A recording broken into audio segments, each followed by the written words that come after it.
You know that feeling? When you're just up against something that feels completely stuck, just immovable. Mm. Maybe it's some recurring issue or a goal that always seems just out of reach, or even just this like vague unease you can't quite name. Oh, absolutely. We've all been there, haven't we? Yeah. And what if those exact challenges, the things that feel like huge roadblocks, are actually, well, pointing you towards something really important about yourself? That's precisely the idea we're diving into today. It's pretty fascinating, actually. We've been looking at some material that suggests reframing these difficulties. Reframing how? Well, seeing them not just as, things to avoid or get rid of, but as these essential mountains. Mountains that actually hold the key to some pretty profound personal growth. Mountains, right. I like that term.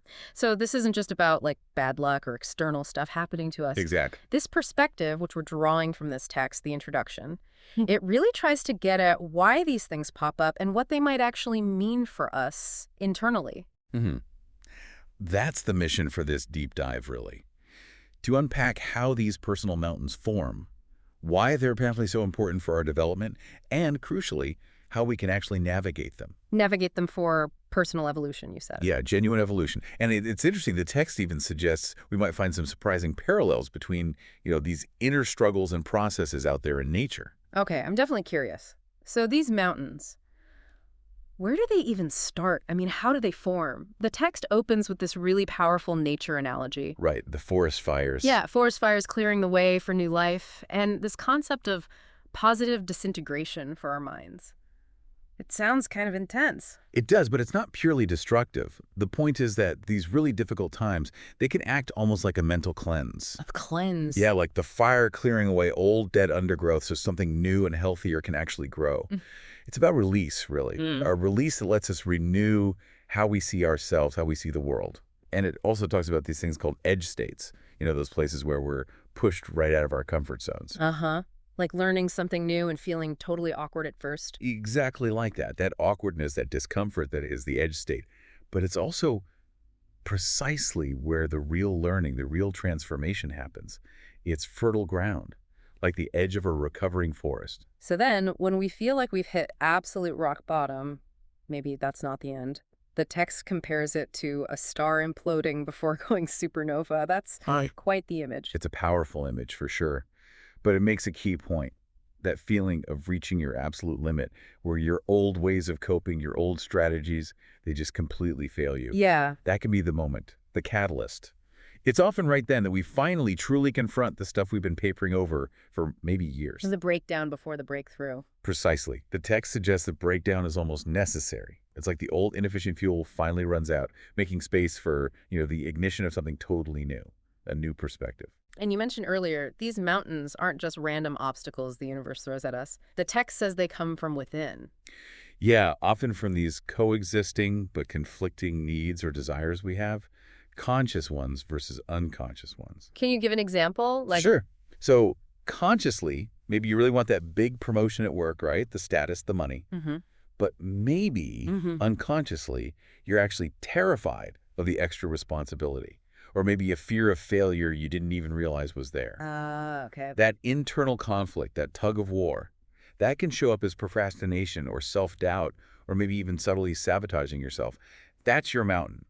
And figuring out how to reconcile those parts of yourself is how you start climbing. Wow. It really does shift how you think about just existing. The text even goes big picture, saying the fundamental human drive is growth, like comparing it to reproduction, DNA, the universe expanding. It does put it in that grand context. Yeah. If you follow that logic, it implies our problems, our mountains, they aren't just annoyances. They might actually be the very things pushing us to expand our capacity. Expand our capacity for what? To experience life more deeply, maybe.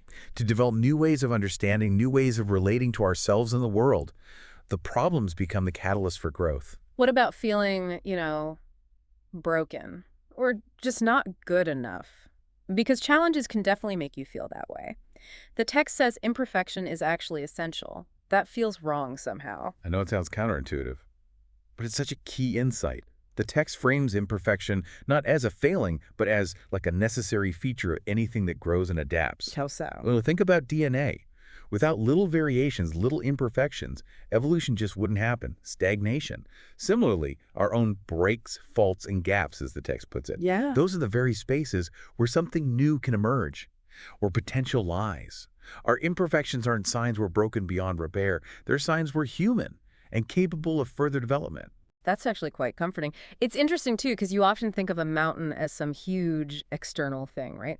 Losing your job, getting sick. Right, the big dramatic events. Yeah.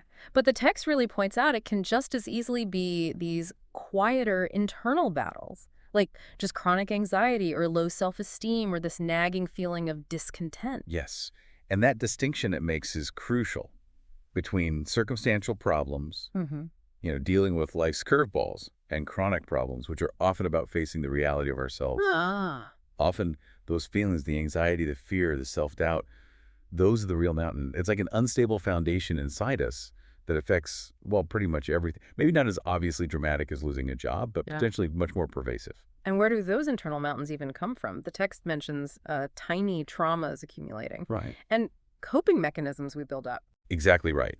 They rarely just appear overnight. They're usually the result of just living, accumulating experiences, big and small, and developing ways to cope that might have worked back then, but now, not so much. Maybe they're even holding us back. So it's like layers building up over time. Precisely. It's that cumulative effect. All those little adaptations, those old strategies, they form the block, as the text calls it, between who we are now and the life, or the self, we really aspire to. And facing that internal mountain, that's the path. That seems to be the core message. It's presented as the necessary path to, well, freedom, to becoming who you're meant to be. Okay, so let's say you've kind of identified your mountain. Maybe it's internal, maybe external, maybe a mix. How do you even start to climb it? The text uses this sequence. Trigger, wound, path, destiny. Sounds significant. It definitely frames it as a significant journey. The trigger is often that moment things come to a head, right? When some event or feeling makes you acutely aware of a deeper issue of the wound. And that awareness is the start. Yeah, that awareness, even if it's painful initially, is what illuminates the way forward. It shows you the path you need to take towards healing and growth, which the text connects to your potential, your destiny. And then there's the breaking point. The text calls it the foot of the mountain, the heat of the fire. It sounds like a really critical, intense moment. It absolutely is. That breaking point is where the old ways just completely stop working. Mm-hmm. The old self, the old coping mechanisms, they've hit a wall. So it's an ending. It's an ending, yes, Yeah. but crucially, it's also the necessary beginning of something new.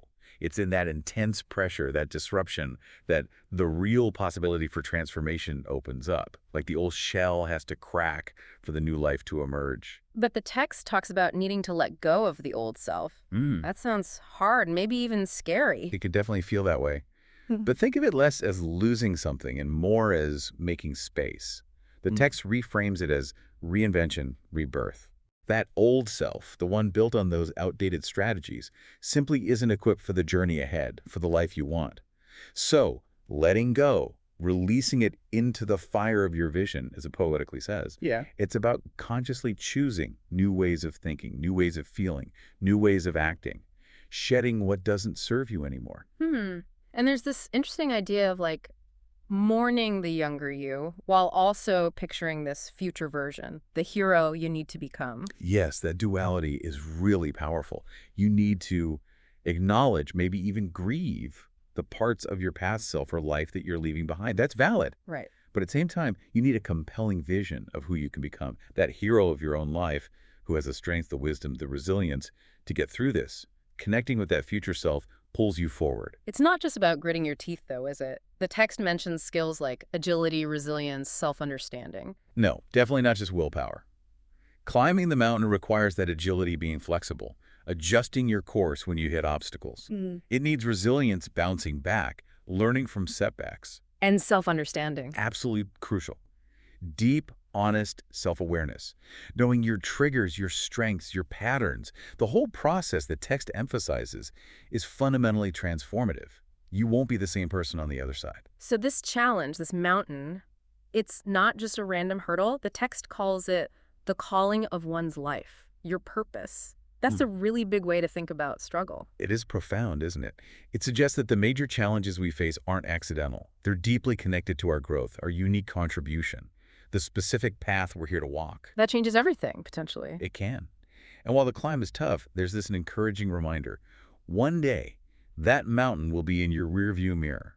But the person you became navigating it, that strength, that insight, that stays with you. So after digging into all of this, what's the final ultimate lesson here? What's the real point about these mountains? I think the core message, the thing that really comes through from the text, is that in the end, it's not really about conquering the external mountain. No. No.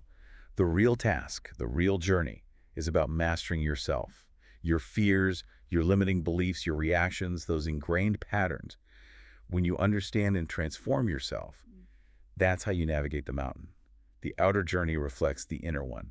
Okay, so wrapping this up, this deep dive really offers a completely different way to look at difficulties, doesn't it? It really does. Instead of just negative things to endure, they're potential catalysts, drivers for growth, and self-awareness is key to even seeing your mountain clearly. Identifying it. And then facing it isn't some kind of punishment, but actually an opportunity, a path to becoming more yourself. Beautifully put. Our struggles aren't signs we're failing. They're signs we're human, and that we have this incredible capacity to grow, to adapt, and yeah, ultimately to find a richer, more meaningful life. It really makes you stop and think, right? What is that mountain you might be facing in your own life right now, big or small? Yeah. And how could this perspective, seeing it not as just a barrier, but as maybe a necessary climb, how could that shift things for you? Maybe that discomfort, that difficulty you're feeling, maybe that's not something to run from, but actually the very heat forging a stronger, more authentic you.